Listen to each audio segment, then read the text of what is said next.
Túto vec by som dal ešte preč. Toto tam musí byť, počkaj. Hej je!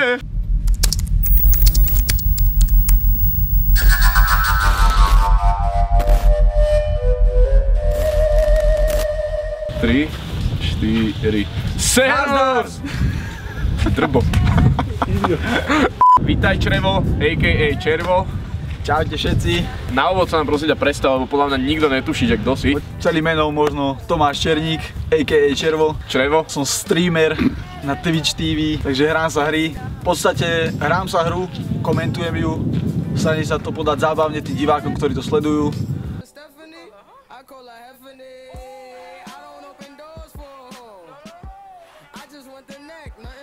A oni píšu do chatu, komunikujem s nimi. A tak. Že je to teda taký novodobý druh zábavy, respektíve nahrádza to asi televíziu, ne? No tak pre veľa mladých ľudí určite áno. A ako teda funguje to samotné streamovanie, že respektíve tá aj interakcia medzi tebou a tými divákmi, že aký je v tom teda systém celkový?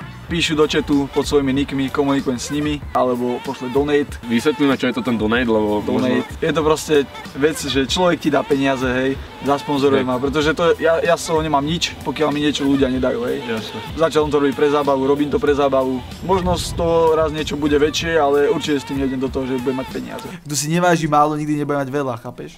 Však Peťa, ty si vážila málo a hneď máš veľa. Sú takí ľudia, ktorí si reálne tým zarábajú ako klasickou prácou? Môžeme aj menovať, alebo... Menuj akože, my sme otvorená spoločnosť. OK, tak určite máme Resta, hej, ktorý tu točí 7K mesačne, jak všetci vedia. Michael Average, Devi už začína tiež prerážať ako plnohodnotný streamer. Žolík, ktorý sa vykašľal na prácu kvôli streamovaniu. Existuje na Twitchi nejaká taká vec ako subscribe na YouTube? To je vlastne len follow, hej. Že sledujem to, vlastne keď ja zapnem stream, tak tým ľuďom príde mail, pokiaľ majú zapnuté oznámenia, môžu si aj vypnúť, keby im to zavádzalo, tie oznámenia, hej. Ty máš koľko týchto followerov? Tesne pred 5000. No, není dôležité ten počet followerov, ale to, koľko ľudí ťa práve sleduje, aspoň pre mňa to tak vnímam. Možno by som vypichol také veci, ktoré sú dôležité pre ten kanál. Začal som úplne, že z náhody, s jedným mojím kamarátom, najlepším Vočkom, ktorého určite diváci poznajú. Sme proste jednu noc, sme to celé nastavovali a už vtedy tam prišlo zo pár ľudí a pozerala sa na to, hej, a bola to už možno vtedy zábava. Boostneš ma? Ja nebústneš už.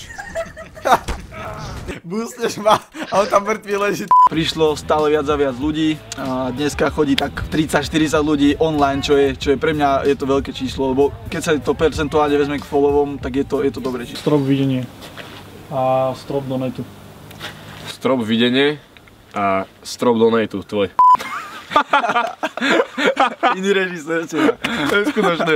Najviac tam bolo 350 ľudí asi.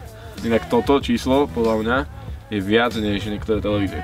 Enemy, hej, to je človek, ktorý, ja neviem, mal som asi 200 odobrateľov, čo som nabral za 2 týždne a prišiel človek, ktorý mi tam poslal 120 €, hej. Sa dnes už dokopy jeho peňazí, ktoré poslal, sú 666 €.